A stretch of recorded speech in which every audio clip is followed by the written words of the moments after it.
এই কালার করে আমি বিপদে আছি, কারণ অনেক মেয়েরা আমার হাজবেন্ডের উপর ক্রাশ খায়। তোমার জামাইরে দেখো ক্রাশ খায়, আমার তো মনে হয় যে ঘাস খায়। বলেন কি?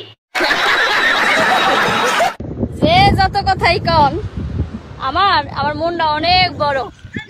তুমি তো ভাবতেছো তোমার শুধু মন বড়, কিন্তু আমি তো দেখি তোমার অনেক কিছুই বড়। পুরুষ তার শখের নারীর জন্য সবকিছু করতে পারে। ওই যে বলে না যে পা ধুয়ে পানি খাওয়া, হ্যান ত্যান, ওইটাও করা যায়। ও তার মানে তোমার হাজবেন্ড তোমার পাও ধোয়া পানি খায়, এর জন্যই তুমি জানো বলেই বলতেছো। তাতে আমার বাল ছেঁড়া গেল। ও গাইস, ব্যাপারটা হইছে কি জানেন, আমি এখন আছি কক্সবাজার। গাইস, সে কক্সবাজার থাকার জিনিস, তাহলে তো সে কক্সবাজারই থাকবে। কক্সবাজারের জিনিস কি কক্সবাজারের বাইরে আসবে নাকি? যা বুঝবার আমি বুঝে গিয়েছি।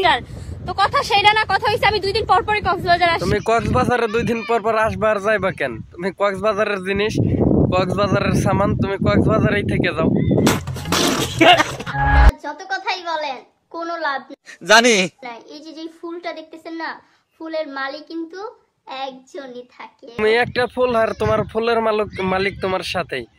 তো আমি সবই বুঝলাম, তো ফুলের মালিক সাথে থাকা সত্ত্বেও কেন ফুল বারবার ওই কক্সবাজারের দিকে যায়? তুই ঠিক কথা বলেছিস শাকিব খান, আমি দেখছি যারে, তোমার মতো ছেলে পাইলে। তুমি এখনো পাও নাই তারে, আর পাইবাই কি করে? 2 দিন পর পর তুমি কক্সবাজারে যেয়ে থাকো, তাহলে কিভাবে পাবে তারে?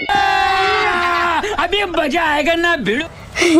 কলিজাটা আমার হুদাই ফাল পারে। তাই ওয়াও, চলো গান হয়ে যাক। শুধু কি কলি যায় ফাল পারে, অন্য কিছু ফাল পার না?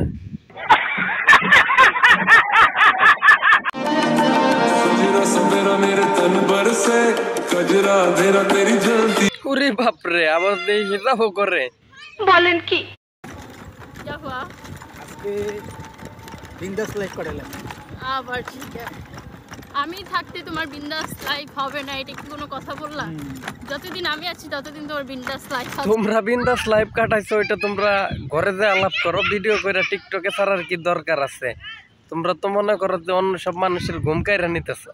আমি যাই তাহলে বলিউড থেকে টাকাটা কি করে যাবে যে এই মেয়েকে লাগবে এটা সেটা, মানে ওরা আমাকে দেওয়ার জন্য পাগল হয়ে যাবে। আমি এরকম কিছু চাচ্ছি না। আমার ফিগার অনেক ভালো, এবার হচ্ছে যে ড্রেস মিমি চক্রবর্তী কি ড্রেস পরছে, এই ড্রেস যদি আমাকে পরানো হতো, দেখতেন যে বাংলাদেশের প্রত্যেকটা ছেলেরা ঘরে বসে থাকতো না, তারা তুফান দেখার জন্য হলে গিয়ে বসে থাকতো। আমার ফিগার আমি বুঝি না এইসব দেখার পরে, শোনার পরেও কিভাবে মানে তার হাজবেন্ড তাকে নিয়ে সংসার করে।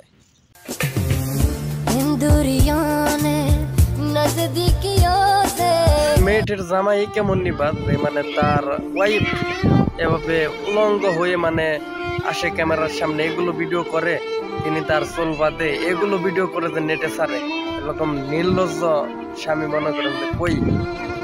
আমি এই প্রথম দেখলাম এর স্বামী। এদের বর্ণনা দিতে গেলে অনেক টাইম লাগবে, এর জন্য এখানে শেষ করব ভাবতেছি, কারণ এদেরকে নিয়ে আর কিছু বলার মতো মানে কিছু নাই, মানে অনেক কিছু আছে, কিন্তু মনে করেন যে বলতে গেলে অনেক টাইম লাগবে।